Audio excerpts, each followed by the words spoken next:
Welcome to the Asking Why podcast. Our goal is to get to the root issues of systemic problems using a theological and psychological lens. We hope you enjoy. Great conversations don't happen by accident. They're made possible by organizations that believe people deserve hope, healing, and access to resources that change lives. We're grateful for our premier sponsors, Wellness by Dr. Natalia and Uprising Addiction Center. Wellness by Dr. Natalia provides a personalized approach to healthcare through concierge and integrative medicine, helping patients take a proactive approach to their health and well-being. Uprising Addiction Center is committed to helping individuals and families break free from addiction through compassionate, evidence-based care and support. Their team is dedicated to helping people find hope, healing, and a path forward towards lasting recovery. To learn more about our sponsors and the service they provide, click the links below. And now let's get to today's conversation. Welcome to the Asking Why podcast. This show is Clint Davis. This is episode 191. And today on the podcast, we're joined by Jonathan Tepper, author, investor, and speaker whose story goes far beyond finance. In his memoir, Shooting Up, Jonathan shares what it's like growing up as the son of missionaries, serving heroin addicts during the AIDS crisis in Madrid, Spain. It's a powerful story of compassion, addiction, loss, faith, and redemption. Jonathan, welcome to the Asking Why podcast. Well, thank you so much for having me. Yeah, absolutely. So I was really excited to talk about this stuff because I think it's very interesting and unusual, your story. Probably not as unusual as people think it is, but I love the way you shape faith and your experience and the provocativeness of the questions and what you're dealing with. So tell us a little bit about the book, and then, how your life led to the book. Certainly. So the book, Shooting Up, is the story of growing up as a missionary kid. My parents moved to Spain in 1983, and they wanted to work with university students, but they settled in one of the poorest neighborhoods in Madrid with the highest rate of heroin use in Europe. And they immediately started helping families around them, helping young men and women, sending them off to drug rehab centers. But they realized that they needed to start a center there. The need was so overwhelming. And so my brothers and I basically all got caught up in the family work of helping addicts and starting the drug rehab center. And the story is fundamentally a story of love, of friends and family. And then, almost all the early addicts shared needles, and, many died of AIDS. And so the story is also a story of love and loss. And I hope it's a wonderful tribute and memorial to my dear friends. Yeah. I read a little bit of criticism that you've gotten for your parents kind of putting you in that situation. What's your feedback for that or pushback against that? Yeah, no, it's very interesting. I wrote the book. I didn't have that in mind when I started writing it. I was writing it really, trying to capture the story as it happened. But many readers, thought that it was a form of sort of child abuse, or, they're horrified. And if you go to Goodreads and you can read, that's like a typical reader reaction. Even like Yeah. friends of mine have said that, and they said interestingly that they start sort of either hating or having strong feelings against my parents, particularly my father, towards the beginning of the book, but end up sort of having this grudging admiration for them by the end of the book, and that they feel that they have both feelings simultaneously in a way where it's a complicated story. It's not a sort of a simple story, and I think I was trying to basically just be as honest as possible about it all, and I think ultimately that sort of complexity makes for a much truer picture. Yeah. As missionaries trying to, save people and help people and lead people to Jesus and get them out of these things, people could say the same about somebody who moves to, Papua New Guinea and goes and lives in a jungle, by themselves. People do that. I have friends who moved to Iran and they live in a hut, and their kids are not around other kids. They suffer, they struggle more than they would here in the comforts of America, but they're doing that for a greater good. And it's hard for people to wrap their brain around, why would you put people in that position? As you kind of go through the book, like you said, that becomes more apparent, and there becomes to be kind of like, that makes sense. But what was it like for you growing up, as a young kid and being around like heroin addicts and these major drugs and So I start the book with a quote by from George Orwell from his Homage to Catalonia, also from his time in Spain, interestingly, where he said, "How natural it all seemed then, how remote and improbable now." And I think that at the time it all felt very normal, and we Mhm. were kids, and we knew that we were missionary kids. So your parents decide where you're going to live and what you're going to do. So we just sort of were along for the ride, and while there were some moments of danger, and in general, we actually just thought it was a big adventure, and so my brothers and I uh, enjoyed meeting the varied cast of characters that flowed through our home. Mhm. But it's only sort of looking back on it that it seems a bit strange, and that where one might have a judgment, and people do ask like, "Well, would I do this to my own son?" and so on. But there was, when I think of the childhood, it was this sort of extraordinary time and place that just seemed very normal at the time. But now you realize, looking back, how abnormal it was. Yeah, we don't really realize when we're kids that we're poor or that we're in a situation. Now, I do think I'm sure you recognize there was some abnormalcy to it, especially being in the AIDS, crisis and all that kind of stuff. So, what was that like? Kind of growing up. You have heroin going on, but then you have people sharing needles, and you have AIDS going everywhere. Was there anxiety? How did that, play out in your life? And then, how have you dealt with that, into teenage years, adulthood? Yeah, so it is interesting. The AIDS virus was spreading basically in the late sort of 70s, early 80s, but because the average incubation period is about 5 years, it was really only sort of 81, 82 that the first cases really started to be diagnosed, and then it was sort of spreading very quickly. In the book, I talk about the first time that my brothers and I found out about it, which was, or at least discussed it with my parents. Was we came home late from playing soccer or football, and I thought my parents were going to get after us, and they called us into the living room, and it really was to tell us about the AIDS virus. But by that stage, they knew how it was transmitted. They knew Hmm. that it wasn't, you could, like in Spain, everyone greets each other by giving a kiss on, men and women a kiss on both cheeks, and we would hug the people in the drug rehab center. So none of that transmits the virus. So we were never fearful, about the virus or about AIDS or getting it. In fact, we were more fearful about them getting, a common cold or something from us, which they didn't have the defenses for. Yeah. But just because we were aware of that didn't mean that society at large was aware of that or even acted on that basis. And Yeah, so there there was I was. remember being I mean, I was born in '82, and I remember being 4, 5, 6, and AIDS being a conversation. "Oh, don't sit on this toilet seat, don't swipe your spit." There was a blood brothers where you cut your hand and shake each other's hands, and it's like, "Well, don't do that because somebody might have AIDS." I mean, I just remember that, and even small town Louisiana being a thing that kids talked about and knew about. Magic Johnson, just these things that had gone on in the general culture. So I can imagine, the majority of people, that's the way they were kinda thinking about it. Yes, and I think even in, like late 80s, early 90s, it was still, there was a tremendous amount of fear, Mhm. ignorance, some of it willful, some of it, just people being ignorant. And so certainly you had the double um, sort of knock against them, which was one being heroin addicts, which is obviously you're an outcast, from society, and then the other being HIV positive. So I do write about it in the book that many of them never told their family that they were HIV positive, and many died of pneumonia, or tuberculosis, or other things without people knowing, because there was so much shame and stigma attached to it. Why do you think that is? Why do you think with heroin, specifically at that time, there was so much shame, with AIDS, with heroin, with those particular kind of things? Well, so many families often kick their sons, or less daughters, but more kick their sons out of the house if they were, doing drugs. Because they hadn't.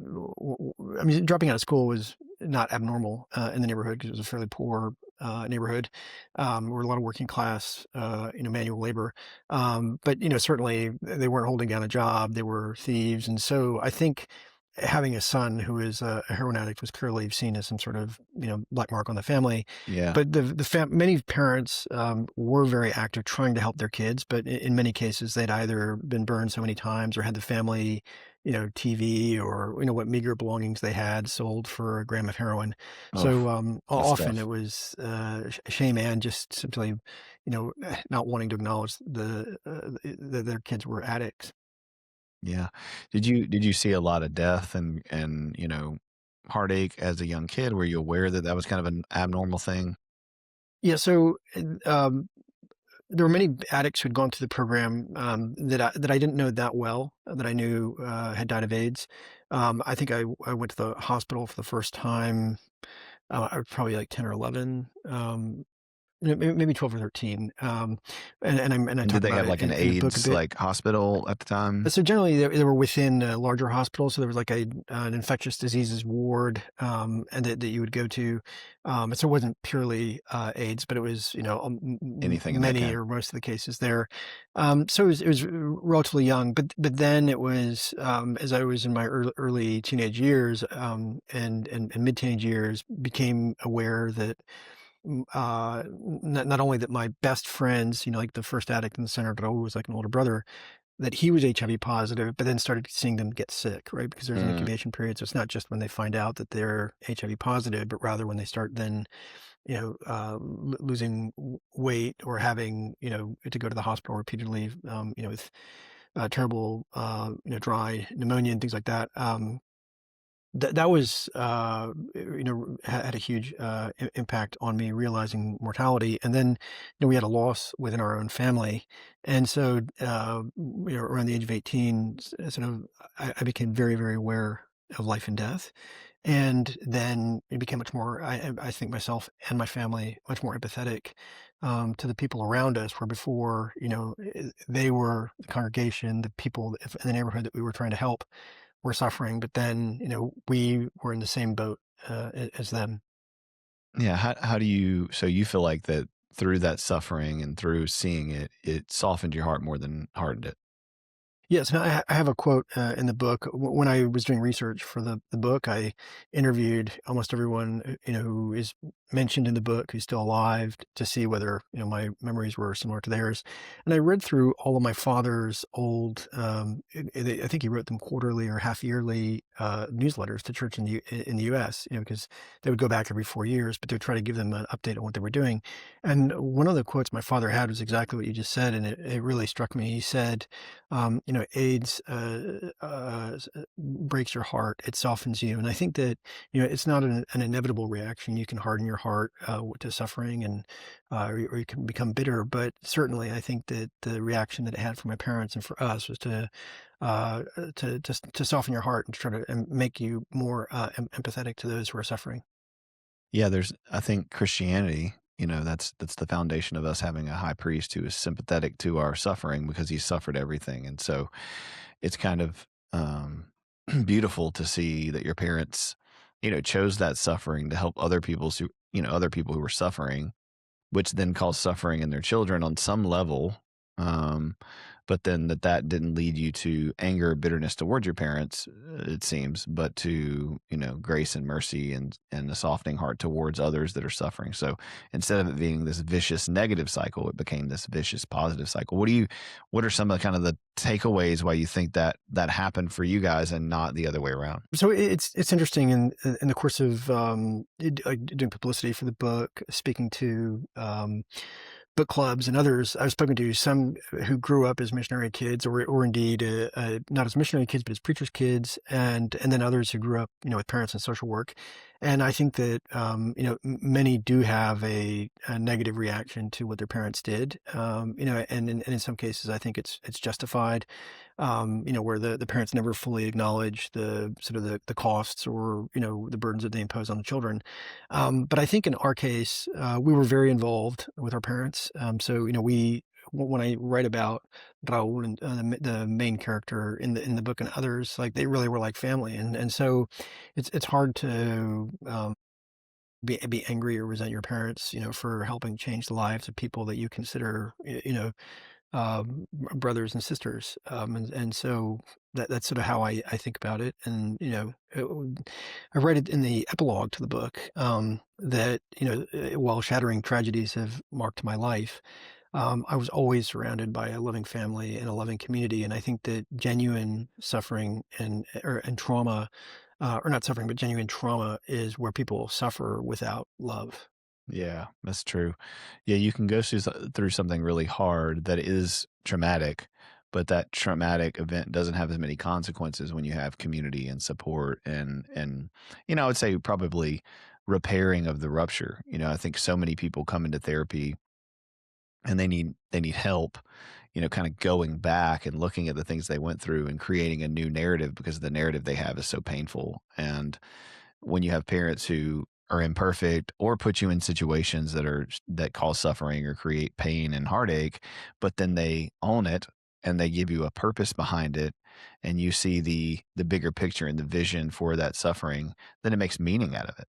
And it sounds like that's what happened for you. And that's something that I really hope for people listening, that they would look at their own lives. We all cause suffering in our children on some level, in our imperfection, in our choices, in our failures, in our successes. And the most important thing to have a kid who grows to be successful and to, not live in resentment and fear and anger and grief is that you repair the rupture. It's not that you don't have ruptures, is that you go back and you repair the rupture. So it sounds like your parents kind of did that along the way through a Christian lens. And man, that's a beautiful way to model Christ. Well, thank you. Yeah, the book, I wrote it as a tribute to my friends and to my parents, the neighborhood, the drug rehab center. But I also wrote it sort of in a broader sense to for those who've experienced grief, to know that they're not alone, and for those who haven't, and there are many people who've not lost anyone close to them, that they might have sort of experience it on the page and have a better understanding of it. And so I hope the book is a riveting read, but more importantly, is one that leads towards more love and empathy. Yeah, you describe the book as kind of a love letter to these people. So, what do you hope they see and hear in the midst of it? So one of the nicest things that readers tell me, like one reader told me last week that they feel that when they read the book, that the characters come across as complex and real. That they're no heroes or villains. There's everyone has sort of wonderful attributes, but also their failings, and I think that's when someone tells me that, I feel I've done my job as a writer. Because like you and I think are complicated people. Obviously I don't know you all that well, but like as Yeah, humans, I'm super complicated. yeah. But as I'm a humans, mess. there are many layers and facets to us. And I was trying to capture some of that. So I hope that people come away, but at the end of the book, feeling that they've met, even if some of the characters have passed away, that they've met people and know them. And, many tell me that they're moved to tears at the end because they feel that they've lost a close friend. Yeah, it's beautiful. It's, film, books, I mean, they really can help us to humanize ourselves and others in a way that allows us to like connect, beautifully. It's our own stories on the page. We feel the sense of loss. We feel the sense of guilt and shame. It might not be AIDS. It might not be heroin. It might not be a mother, father situation, but we know what it feels like to feel rejected. We know what it feels like to feel helpless. We know what it feels like to love and lose. And so, the book does a great job of really personalizing that and giving good character stories that are real and that are worth caring for, that are challenging, that make you think, that make you, have to create nuance in your brain and go, okay, what would I have done in this situation? How would I do this in this situation? How am I going through that right now? And I think it's a challenge. I think it's a challenging read. I think but it's more real than regular things. There's so many general stories that can be kind of superficial, and those are nice too. I love fantasy novels and sci-fi, and I kind of go through swings where I want to read Lord of the Rings. There's a clear bad guy and there's a clear good guy, and that feels really good. And then I'll read something with complex characters that are neutral and gray, and then I just had a series. I was reading 3 books, and I got halfway through the second novel, and there were no characters that I could relate to. Like everybody was selfish. No one cared. They all had horrible goals. And I just stopped reading it because it was like, this is not interesting to me to not be able to relate. So I Yeah, feel well, like I think great writing should be, particular. Meaning it's a real world that you feel that is lived in, but it should also be universal in the sense that you can identify elements and areas of your own life that resonate with that. And many readers have told me that even though it's a very different scenario, most people don't grow up in a drug rehab center, that they felt that it spoke to their relationship with their family or, some element of friendship that they had. And there's a great quote, which is not in the book, but it's by Roger Ebert. And when I watched the beautiful documentary about him, and he said that movies are an empathy machine. And I think that Mm. a great book or a great movie, should generate empathy at its core. That's good. Yeah, it's so important. My wife was saying that the other night that she, sometimes she has to after a long day or something, or a couple of weeks of parenting. It's like she'll watch a movie and then all of a sudden she's like, "Oh, I do have all these feelings. I'm just burnt out and I need some, a good book, a good film to really connect and give me that ability to feel and see people for who they are." And like you said, a good author, a good filmmaker really can do that well. So you go through the rehab center, which we don't have to talk about a lot of that because I want people to read the book, but how did you get out of it? And then kind of what led you to, I think, finance, right? Is that what your, kind of Indeed. major? Yeah, so my brothers and I worked in the summer times in high school in the drug rehab center, and obviously like throughout the school year, we were still very involved, and working with my parents and going out and seeing addicts in the street and bringing them into the program and things like that. So our entire sort of life revolved around that. I went off to college in 1994. So I'd grown up obviously in Madrid, Spain. It was very far away from my family. Went to college, and then went off to grad school, and then ended up going into investing. And part of that was just my father, and a mother had started a drug rehab center where it was entirely free, but it was run by the addicts themselves running businesses. So I think I probably had the bug of at least sort of the entrepreneurial spirit. But then as well, my father had studied economics at Cambridge, got his MBA at Harvard. So he was not like your typical missionary. I mean, he had a religious experience before he became a missionary. And he used to just draw diagrams in the back of napkins and explain accounting to me and things like that. And so I think that was where I got bitten by the bug of, going down the economics route and writing an honors thesis on it and things like that. So that was how I've ended up in my current job, which is running an investment fund. Okay. And what's that company? Like you have your own or? Yeah, so I founded it. It's called Prevatt Capital, Prevatt Okay. Capital, and it's a fund that invests in what we think are high quality businesses at attractive valuations. If you, for those not familiar with investing, it's trying to do what sort of Warren Buffett does, which is not overpay for good businesses. So we're not chasing the latest hot IPO, which the current market is. Everyone's chasing SpaceX. That's not sort of what we do. We're trying to invest for the longer term and trying to be thoughtful about managing our investors' money. That's awesome. So you grow up in like heroin city, AIDS city, Madrid. Your parents are missionaries. You watch all this death and suffering and dying.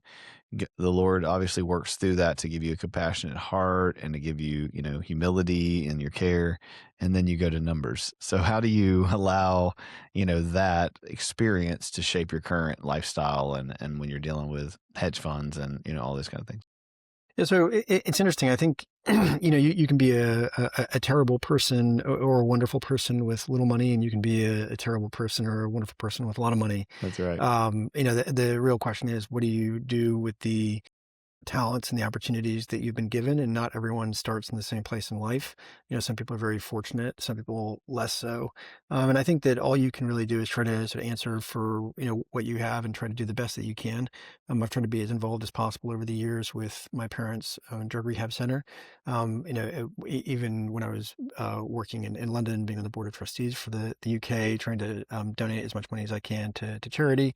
A lot of it has been dedicated over the years to so I'm very passionate about education and reading to like the children of the people who'd gone through the program, Hmm. trying to make sure that they could go off to college, helping pay for things like that. And then involved in the local community as well. Okay. So you just staying connected to your roots and literally just caring for people and you stay connected to the rehab center. Remind me what the rehab center's name was? Yeah, it's Betel, Betel, which is like Bethel, obviously in English, but without the H in Spanish. Okay. So Betel or Betel. Yeah. Okay. So you stay connected to that, continued. And is that still running? Is that It is indeed. So it started with one addict in 1985. That was Raul, the main character in the book. And then today, basically almost 40 years later, it's in 20 countries with over 2,000 addicts in the program, and over 200,000 addicts have gone through the program over the years. Wow. How many countries you said it was in? 20. Man, that's awesome. And And it's so, all run by the former addicts themselves. There are some people like my parents, who and other missionaries, who were not addicts, but the vast majority of people are former addicts themselves, helping others. that's crazy. So is it still mainly heroin? Did it branch off to other things? So it's mainly heroin, Okay. but it does vary by country, and increasingly, obviously, you're finding opiates and other forms of, Yeah. still the same sort of basic chemical reaction, but you're finding other forms of it. Okay. So, just if you don't mind me asking, how has this stuff shaped, the current state of our culture and our world with politics and, kind of cross cultural, issues? Where do you find yourself finding kind of a balance? So that's a fairly broad question, but I did Yeah, it mention is. in When I, the when I, epilogue, and I didn't really. So the book was really at its heart a yeah, story and you don't have to be of like love. super No, no, I'm political. happy I just to mean talk about like, that. But you know, I find it interesting. You've obviously seen a lot of both sides in different countries, seeing the poverty, seeing the people suffering, but also seeing, the big bad. And I just think, in order to, maybe engage some hope with people who feel right now that we're in a climate of just chaos, kind of what do you think? I do write in the epilogue that right now I think politics in particular, there's a lot of cultural wars, and people have their own issues that they feel very strongly about on the right and the left, or whatever the issue might be. I think there's a tendency to see the other side as being other, and Hmm. not like ourselves, and therefore not worthy of love and care. And what I wrote in the epilogue was that my parents started with one addict, and then 40 years later, you have 20 countries with over 2,000 addicts in the program, and they never set out to build a large organization. They never set out to have a large headquarters. What they set out to do was to show love to one addict at a time. And, they never sought political influence. They never sought press attention. They never sought to get involved in cultural wars. And I think that, if someone asked me, what do I think about, how people should respond broadly, I think the most important thing is to remember that, if you do think that the Sermon on the Mount and the Christian ideals are, worth pursuing, then the best way to do that is to try to show love and care to all the people around you rather than to pick Mm, fights with strangers. that's so good, man. That's such a needed message. It's funny you said the Sermon on the Mount. We did a sermon this year on it, and we're going through the Beatitudes. And as you go through those things, what I've never really noticed and connected is Jesus is literally saying what he's about to go do. And each thing that you go through in the Sermon on the Mount, Jesus goes and fulfills later, after this message. So it's a beautiful thing to say, hey, not only am I telling you to do this thing, to love people, to care for people, but let me go show you how to do it. And it feels like your parents did that for you, right? And then now you're able to do that for other people. So my parents used to repeat very often the words of St. Francis of Assisi, and I have that I think in chapter 1 or 2 of the book, and because I'm trying to capture the way my parents spoke and Yeah. their voices at the devotional and the dinner table and breakfast, and it's a big theme in the book, which is devotionals and reading. But Sir Francis of Assisi said, "Preach the gospel at all times, use words if necessary," and that was my parents' philosophy. Yeah, I mean, it's so vital to be consistent and be the gospel to people, and then your words will matter. If your life doesn't have the fruit of the Holy Spirit, and then you're trying to tell people about Jesus and grace and mercy, but you haven't shown it, their minds, their hearts, their eyes are not opened to receive what you have to say. And so it's so important for all of us to have a life that is modeled and practiced, doing these things, not because those doing things save us, but because the doing is the fruit of our faith, and we need that. And so it's a beautiful, story that your parents have left all of us and left you, and that you're now, continuing to do in your own life. What are some like daily practices? So, obviously you're kind of in this middle place of compassion and caring and finances and all this stuff. So what's your kind of daily routine on staying centered in the midst of, all the chaos that goes on? I think uh, the book, one of the key themes is love and loss, and, losing loved ones. And it's interesting. I was talking to my wife about this. I think that, clearly we wish that they were still around. We wish that we could have said things or done things. I think one of the big things that I've learned and want to try to make a daily practice is, we can appreciate the time we have with the people that we're with now. Whether it's I have a son who's, 2 and 3 months. My father is now 80, still working, running the drug rehab center. Make the phone call. Don't let days go by without talking to the people you love. If you, think that, you'd be heartbroken and wish that you could, give your son a hug, do it today. Like, there are all these things that I try to think of, like, well, if I knew that they were gone tomorrow, what would I do today? And try to live life that way, and so then, it's not like you're grieving beforehand, but you're enjoying the moment you do have with them. Yeah, I think that's beautiful. How you have how many kids? One. Okay, so this is, and you said 2 and Yeah, 3 months? yeah. Oh man, you're in the thick of the baby stuff, man. I know. Yeah, he's What- very opinionated and strong-willed, and I don't know quite how my parents managed with 4 boys. Yeah, dude, having kids, right, gives you so much empathy and real, I'm sure you could write another book soon about, and it would layer differently now having been a parent, and thinking about managing 4 boys in a rehab center and just the empathy you can have for them of running around and worrying Well, about you it's guys. it's funny you mentioned that. Like, my son is very precocious and funny, so it's not like I'm just saying that he's sort of strong-willed. There's like a lot of good that goes with that.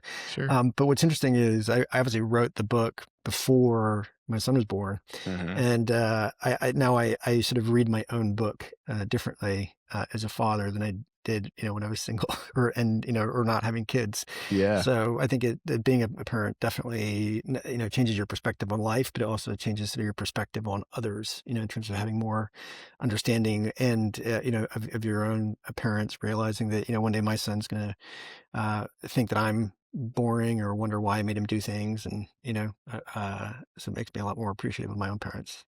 Nah, man, he's gonna be your best friend forever. Just keep loving him, man. Yeah, I think somebody asked me the other day, what have I learned about? So I have 2 boys, they're 8.5 and 11.5, and so it's been a fun journey. And we're getting into puberty and teenage, preteens, and I mean they've had lots of opinions. They're both very extroverted and have strong personalities, which, like you said, I mean, is amazing, right? You got to sharpen it, you got to, grow it and shape it and form it. But it's such a beautiful opportunity. But somebody asked me, what have I learned the most out of being, married or a parent or whatever? And I said, in marriage, I've learned just how selfish I am. That, I think I'm selfless, I think I'm loving, but in reality, just that tension of constantly wanting things my way or needing, more than what, Christ is giving me through my wife and, just all the tension there. But parenting has really taught me, how much God loves me and that my kids see me, especially young, not perfectly because they now are old enough to see my flaws, but they see me in this way that, God sees me times a million as loved and valued. And, even though I do wrong, can do no wrong. And, it really gives me the perspective of scripture saying, if you, an evil parent, love your kids this way, how much more does your father in heaven love you? And there's just a beautiful thing I only know about having boys, but it's like your heart is walking on the outside of your body and you would do anything for them and give anything for them. And I think it's a beautiful season of life too, where we can look back on like your parents, for example, or my parents, and it's just an entirely different world. The privileges that we have, the advancements, the supports, the awareness, you know, uh, and we just, I think people have to find a way to look back on their parents for the most and go, hey, on some level, they did the best they could with what they had. And and then if you are a parent, you should have the humility to realize, man, I'm going to make some of those same mistakes and have. And so I need that grace and that mercy from my kids as they get older. Yeah, no, it is. Sorry, I was thinking quite a lot about my son as you were talking about this, and Yeah, see that love shining off of you, yeah, man. yeah. It's No, I mean, great. it is very interesting. I think a friend of mine who's very sadly lost his son recently told me, he said, the beauty of having children is often you do get to see the world again through their eyes. Where Hmm. when you're a child, everything is new and exciting. And then as you become older, you don't necessarily become jaded and cynical, but it's a lot less new. But as, becoming a father, you're sort of seeing the world around you as sort of he sees it and discovers it. And so that is something, very, very beautiful. I did try to capture quite a bit of that in the book in terms of obviously you can write a book however you want. And many people, when they write memoirs, write it from the perspective of, I'm 50 or 60 and looking back. I really did try to capture as best I could the view of young Jonathan, sort of how I saw things rightly or wrongly, and children obviously Yeah. often misinterpret the world around them because they just don't know. And so I tried to capture a lot of the misunderstandings and the wrong views of things, and but things I remember clearly, the way I viewed the world, and so it is interesting seeing that change in perspective. Yeah, man. You said that really, really well, that, kids sometimes interpret the world around them, wrongly. And that's one encouragement I would give you as a dad, man, is like, you can do everything perfectly, right? You can try to do your best. You can be available. You can attune. You can connect. You can protect them. And at the end of the day, they still have their own struggles and their own insecurities and their own interpretations. But like we talked about earlier, if you just keep repairing those ruptures and keep being connected and keep being there, it really does work out in the wash. That trust is really built.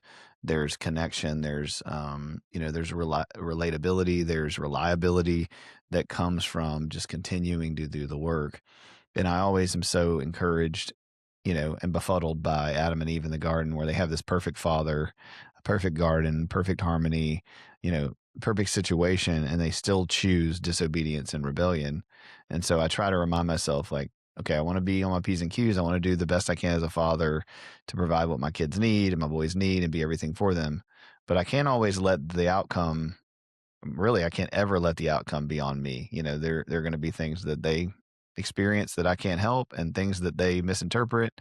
And yet I just keep striving to assess that and, use counseling, use my resources, use my friends, and go, hey, let's keep doing this. So it sounds like you're doing that, man. And, proud of your work and proud of the stuff you've done, and, excited about the next couple of years for you as it gets really, really fun, man, from 2 on. Thank you so much. And, thanks to you for having me on. And I hope the readers do enjoy the book, Shooting Up. And then, it's very nice to see a lot of strangers absolutely love it on Goodreads. Got well reviewed in the UK, less so in the US, which I don't know. I think the US is the publishing market. A lot of magazines and newspapers getting rid of their book reviewers. But I hope it is a book that touches people's hearts. Yeah, man. Well, I really appreciate your time and your writing, and I love stories. And the point of this podcast, for people listening is to, really relate, like, just like reading the book, they relate to you, they hear from you, they see your heart behind it. I always think of it like, when we used to go to concerts, and now that's your favorite band, because you've heard them live. And so I hope that you become, people's favorite author, and they read your stuff and they get something out of it and see Christ in it. And that man that just blesses you and encourages you. And, so yeah, I'm thankful for your time. And any closing comments or thoughts? No, well, Clint, thank you so much for an enjoyable interview, and really enjoyed it. Yeah, man. Your son, what's his name? Nathan. Nathan. Okay. Would you mind if I pray for you and Nathan? Thank you very much. Yeah. God, I just thank you for Jonathan coming on, his wife, for being such a support for him, helping him in all the ways that wives do. We pray for Nathan and his wife and Jonathan, God, that you would just bless them. God, that you would, bless them with financial support, health, community, connection, God, but ultimately they would see, that you are the major blessing, that you are the spiritual blessing they need. And so, God, we just pray for Nathan to grow and be healthy and happy and continue to follow in his dad's footsteps and being an awesome person. In Christ's name we pray. Amen. Thanks, man. Appreciate you coming on, guys. Thank you for listening. Have a good week. God bless.